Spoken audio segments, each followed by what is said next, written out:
Oui, nous accueillons aujourd'hui Monsieur Hubert Kabea.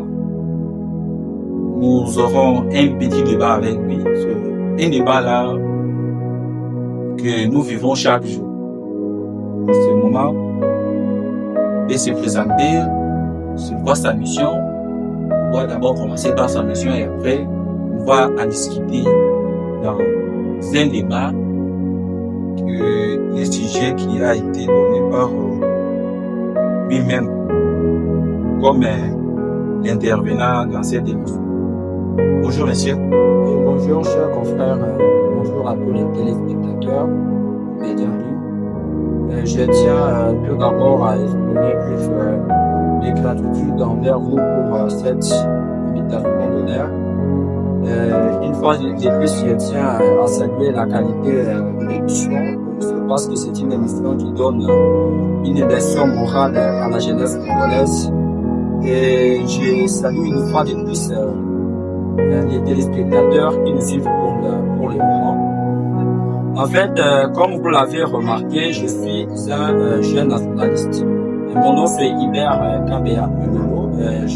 Nous avons reçu juste une mission de défendre les droits de la jeunesse, de faire entendre les voix de la jeunesse, la voix de la jeunesse partout et pour que les droits de tout un chacun soient aujourd'hui respectés et pour que la voix de tout le monde soit en fait entendue partout.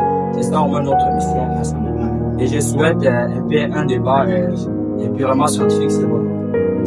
Merci beaucoup. Vous avez eu à attendre monsieur Hubert Kabea, il vous a expliqué c'est quoi sa mission.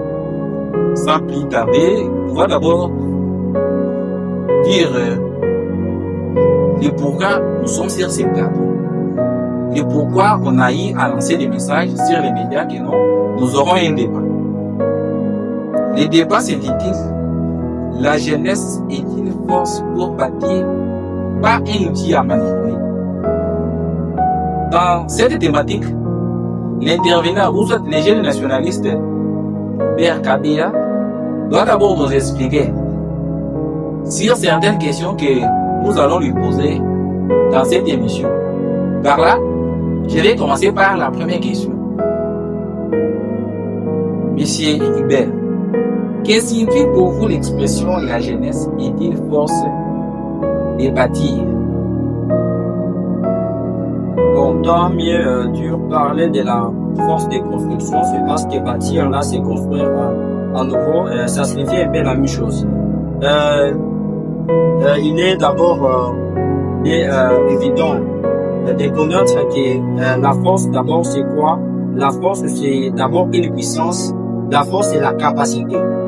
Et aujourd'hui, en République du Congo, la jeunesse représente une force numérique massive. Une force numérique massive. Et en termes de pourcentage, nous avons à peu près 60% des populations âgées de moins de 25 ans en RDC.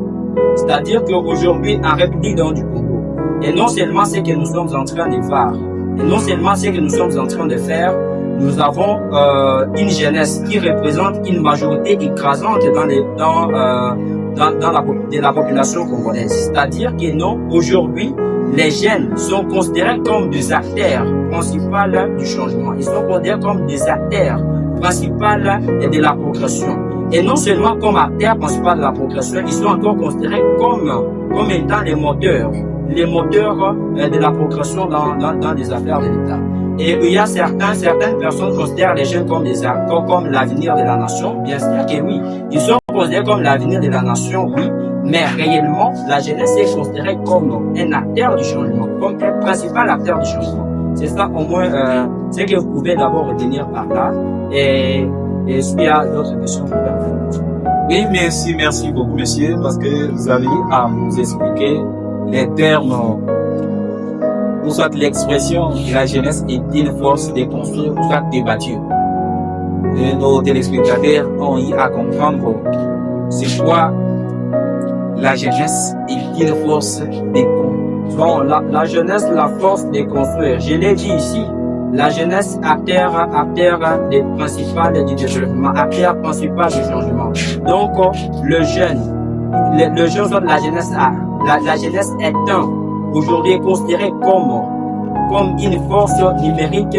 Il est considéré comme la force de vitalité physique et intellectuelle. Donc, il a la capacité de faire quoi? Il a la capacité de produire.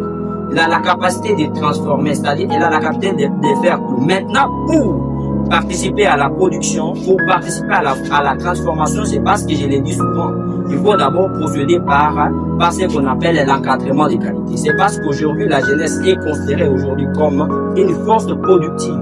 Productive, c'est parce qu'elle a la capacité de faire quoi? De créer, elle a la capacité d'innover. Aujourd'hui, beaucoup de jeunes